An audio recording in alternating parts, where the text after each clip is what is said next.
He has branched off on his own. And you guys met Al back there. Hello, everybody.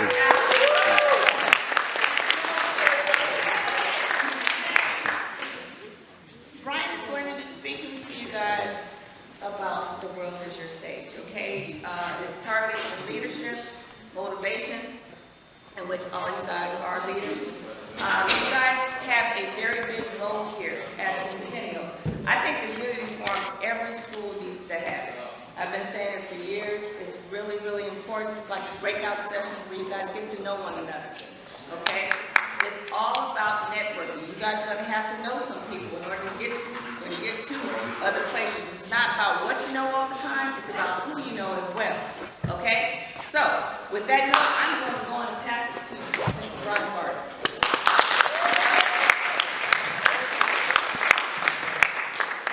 Thank you, Mrs. Matthews, for a nice introduction and for allowing me to come here and speak today.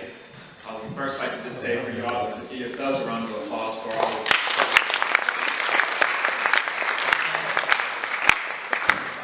let's say we have YBA, right? We have Unity. And we have Renaissance. Renaissance. Renaissance. Cheers. ASB. Right there. ASB. Any other groups I forgot about?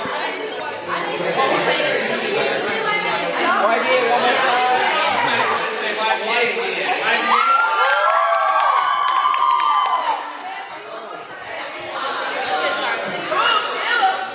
Then we got my mom here. Hey.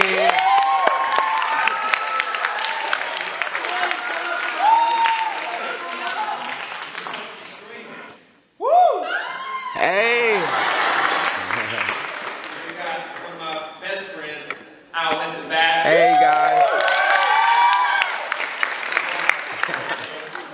But, like again, I would like to just say, you know, it's an honor for me to be here to be able to talk to you all.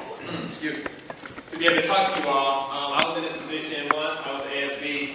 I was part of ASB. I was also my senior class vice president and played a little football, played a little baseball. I was able to achieve one of my dreams of becoming a Major League Baseball player with the St. Louis Cardinals in 2008.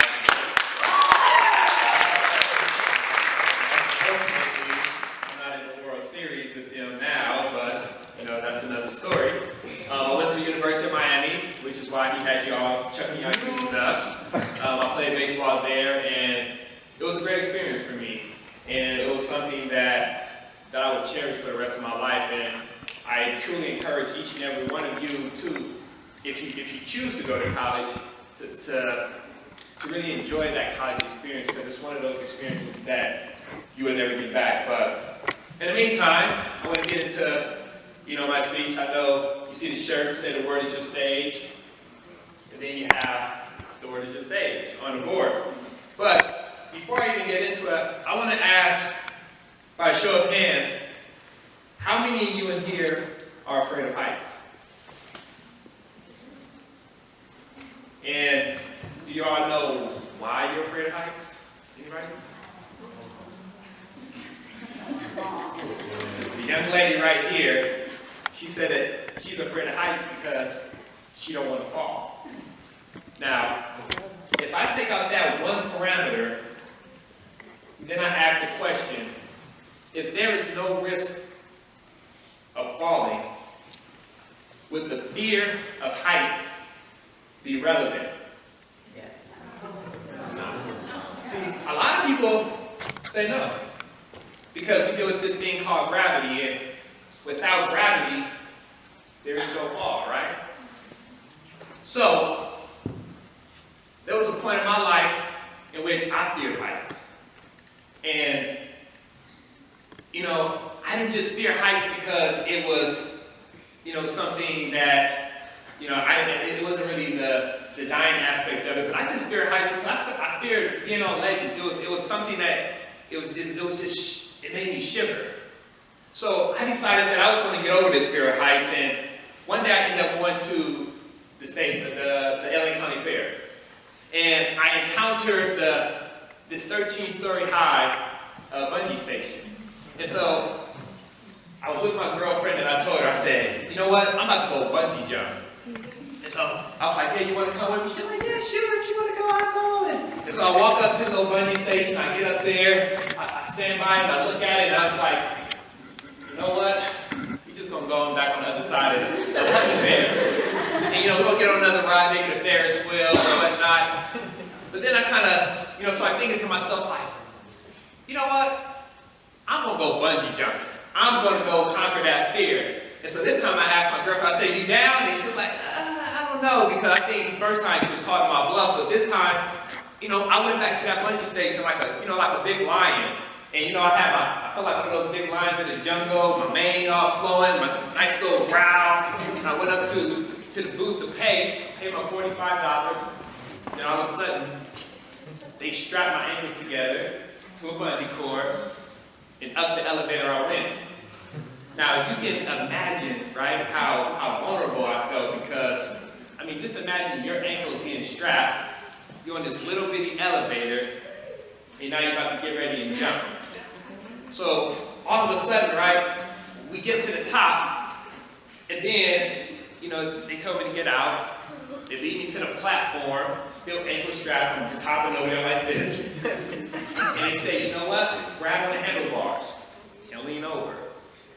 And then all of a sudden, I hear the door close like, and it sounded like a prison door closed behind me. I was like, oh my God. You know, so I'm leaning over like this, and I'm so vulnerable. My money's already gone. There's no turning back. My ankles are strapped, and I'm leaning over 13 stories. So now it's up to me to let go. You know, so the first time I leaned over, I let go, and then I caught myself. I was like, no, I don't know if I'm quite ready. And so I waited a little bit longer, and I'm like, you know what, it was kind of scary to me, because I'm like, if I could let go, then it's all other thing, you know, but I eventually let go. And all of a sudden, all I can hear is just my girlfriend screaming as if she was actually the one who jumped. She was like, oh my God, oh my God, oh my God, oh my God. I'm the one dangling and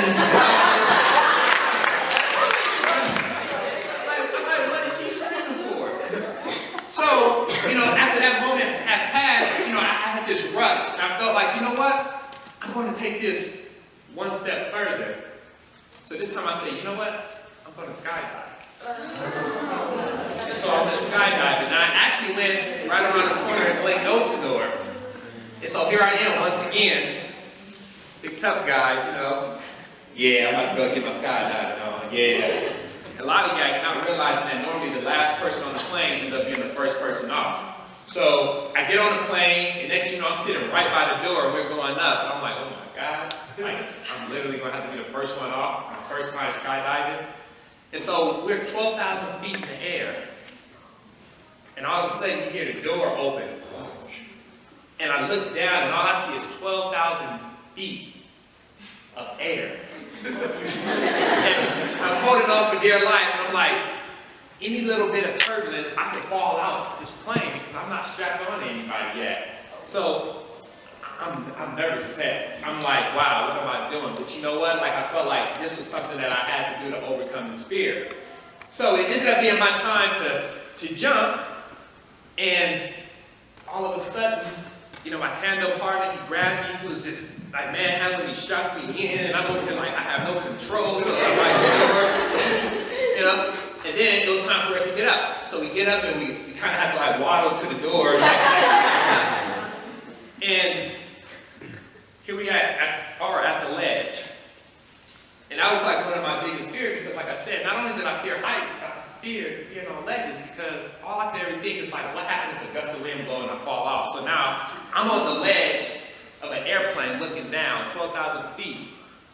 But it was something that was weird that happened because it was as if my fear wanted to skydive too, because all of a sudden it just jumped out. And I just zoned out. And the only thing that I could like really think to myself was like, I'm not afraid. I'm ready.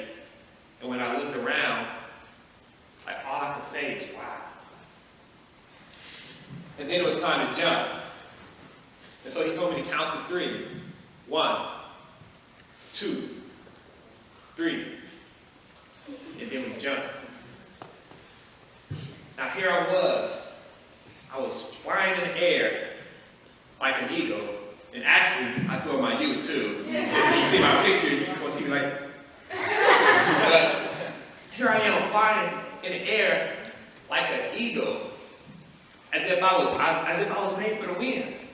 But the difference between me and the eagle is that I realized that at some point I was going to have to pull that parachute, and that I was going to end up on the ground safely. So, with this being in mind, I would like to ask you another question. If there is no risk of falling, is height relevant? He says yes, and I say yes. Because I believe that height is relevant because height is revealing. See, the eagle, he doesn't fear height because he soars, and he doesn't fear falling. But what height does for the eagle is that it gives it an advantage like none other.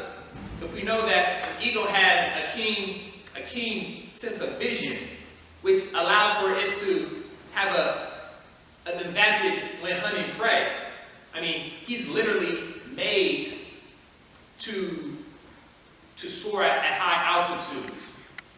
But he doesn't fear falling. And see, when I was in that plane looking out, miles and miles of terrains, it was revealed to me. And it showed me how much was actually out there and how much of the world that I could conquer. But I would like to say, see, I believe people don't fear heights just because they fear falling, but more so because it is revealing. See, being able to see so much further than normal or farther, it can be intimidating if you're not ready to go out there and conquer it. So, I'd like to show you, this was my view when I was on that plane. Now, this was Felix Baumgartner's view when he skydived from the stratosphere. The next one. Oh yeah. Now, he was over about 100,000 feet high. And when we reach certain parts in our life, this becomes our view. A world full of possibilities. See, when I reached the pinnacle of my baseball career, a lot was revealed to me. But more so, my motivation to play was revealed to me. Because, see, initially, when I grew up, I just wanted to play baseball for the love of the game. It wasn't about the money. And, maybe I wanted a little bit of fame. But more so, it was because I loved the game. So, when I graduated from high school and went on to college, I began to see more and more about the game of baseball. I began to see more of the business side of it. And then when I went to professional baseball, I realized that, each day that I played, it could possibly be my last day playing. Because there were always guys coming up to take my spot. But then I finally made it to the major leagues. And it was at that point, the pinnacle of my career, which was only 1 year, but it was a very significant year. It was a year in which I learned a lot. And the first thing was more so my motivation to play. And it all happened when I was in the locker room and I was asked by a reporter. He said, "Brian, is this the happiest day of your life?" And I actually told him, I said, I thought about it, and I said no. And she kind of looked at me a little weird because obviously this is what I grew up wanting to be as a kid. I put all this time and hard work in, and she asked me that question, and I told her no. And then I I explained to her, I said, because there were things that I've done that I'm very proud of. And that there are other things that I've done that I will be proud of. But when I went home, I had to actually think about that question a little bit more. Because it wasn't until that moment that I thought, or that I realized more so, that goals, they were not endpoints. Instead, they were springboards to the next goals. Because see, here I was, 25 years old, and as a kid I said that if I made it to the major leagues, I could die a happy man. But I'm 25 years old, and do you think I wanted to die at 25? Probably not. And so I had to kind of, say to myself that, this is not an end-all be-all, that there must be more out there. So I continue to push. I continue to do more. Now, I'm talking to you all. I wrote a book. I traveled. There's so many other things that I do in my life. But the second thing that I realized also, once again, as I said, was my motivation to play, because there was a point in time in which I almost gave up the game of baseball. See, during that first year that I played, I got frustrated a little bit because I wasn't playing every day. But then the next year, I actually got demoted. And I actually lost that fire to play. So when I went home, I had to think to myself, why am I playing this game of baseball? What makes it worthwhile? Because obviously, that childhood love of the game is sort of dissipated. So what am I still doing? What do I want most out of life? And the thing that I came up with was the fact that I want to have an impact in enhancing the lives of people, not just young, but adults as well. And then I thought about how could I do that with baseball? And I realized that, when I'm not on the field, there's a smile that we bring to our fans' faces. The kids, who look up to us, the autographs that we sign. And then I think about the platform that I have as a baseball player that allows me to reach individuals like you all. That would give me that sort of platform for people to listen to me. And that's when I discovered my new reason for playing. That baseball was not only just another avenue or springboard to another thing, but it also made me realize the real reason why I'm here. Baseball was an avenue for me to impact lives. And so that's when I got that fire back, and I actually started, to get that love again. I had a new excitement for the game, and I went out the next year. I started working hard. People saw my attitude change, and I realized that it wasn't about me anymore. It wasn't.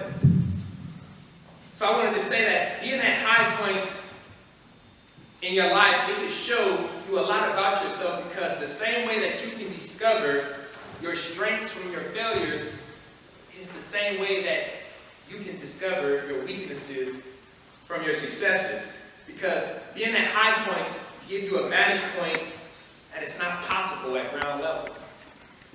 See, it's sort of like playing chess. When you look at a chessboard from the satellite view or from the top level, you can see all the possibilities that exist. You can see all the moves, that can be extracted from the game. However, if you look at a chessboard from this view, from ground level, your vision in your view is obscure. So, I would like to ask you all this. How many of you want to be successful regardless of what your interpretation of success is? All right? So then, how many of you are willing to do what successful people are willing to do? Should be everybody's hand. See, because I'm a big Laker fan. I'm not sure we have any Laker fans. Hello. And I know one of the biggest things that I'll always hear as I let others out in the world, I ask again, how many of you are willing to model successful people in order to be successful. Okay, because when you want to be successful, you have to start asking yourself very important questions like, are you willing to wake up early like successful people are willing to wake up? Right? Because if we all know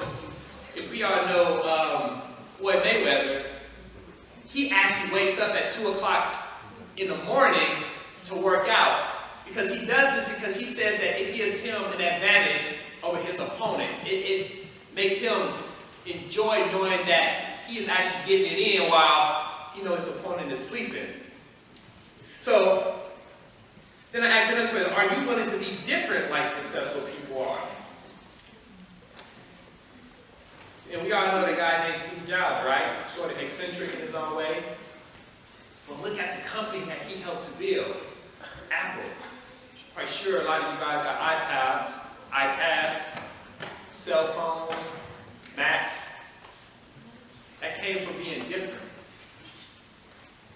But then are you willing to fail like successful people fail?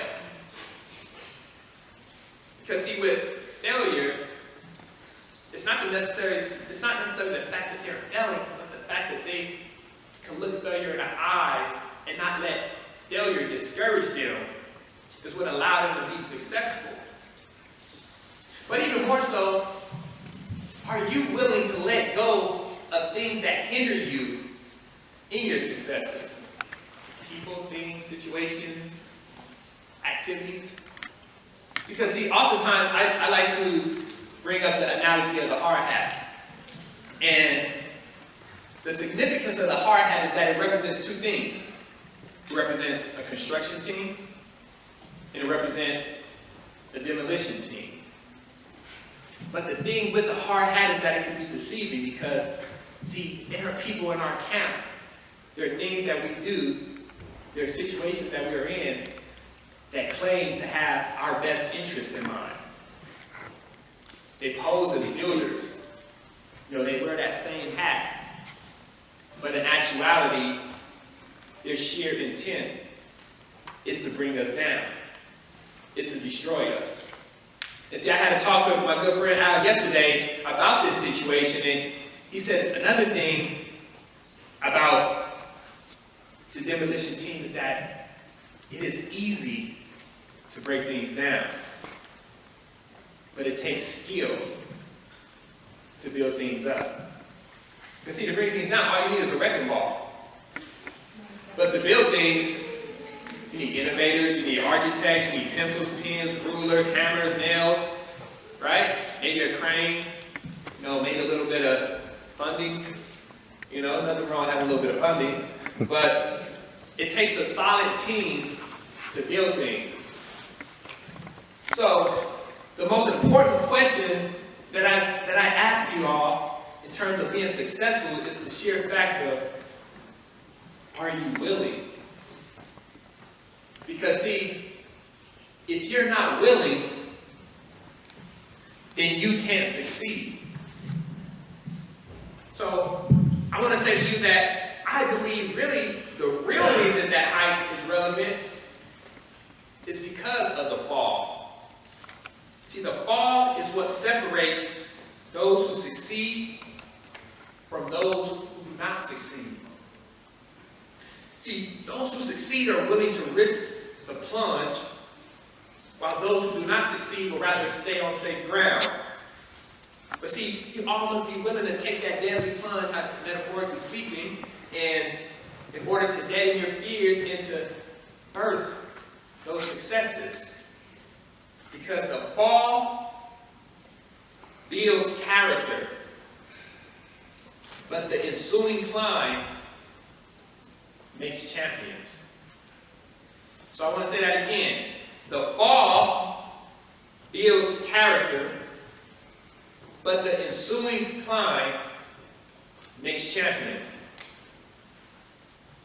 Let's repeat that. The fall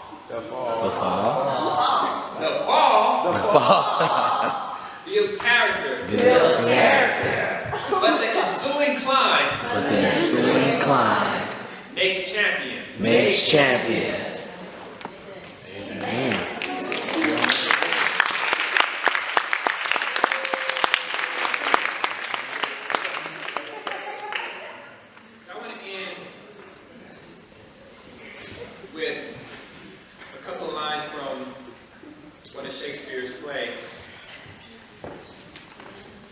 one thing he said, I mean, we all study Shakespeare, and it's a lot of things that we can take into life, but this was something that kind of goes into the world is your stage. But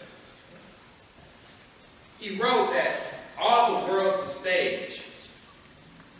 And he said all the men and women are merely players. They have their exits and their entrances. And one man in his time plays many parts. So I want to tell you that the world is your stage. And it's up to you all, to climb the highest peak in your life in order to see all the possibilities that exist in your life. There's no need to be afraid of heights, because with height, you can discover all the possibilities that exist. You saw my view. You saw how many miles. You saw how many miles and miles of terrain. Probably one of you guys' houses up in that picture. But imagine all the opportunities that we could encounter, all the opportunities that we could overcome or to experience if we allow ourselves to keep climbing, if we allow ourselves to keep striving for greatness, if we allow ourselves to keep pushing through adversity. Because height is just not a physical state. Achieving greatness and climbing and reaching high altitudes is a way of life. Because when you're great, you're going to stand alone. And it's going to be vulnerable. You may feel like you're shackled at the ankles, on a bungee station looking down. But realize that you're up there and everybody else is on safe ground. And that you're the one taking that risk.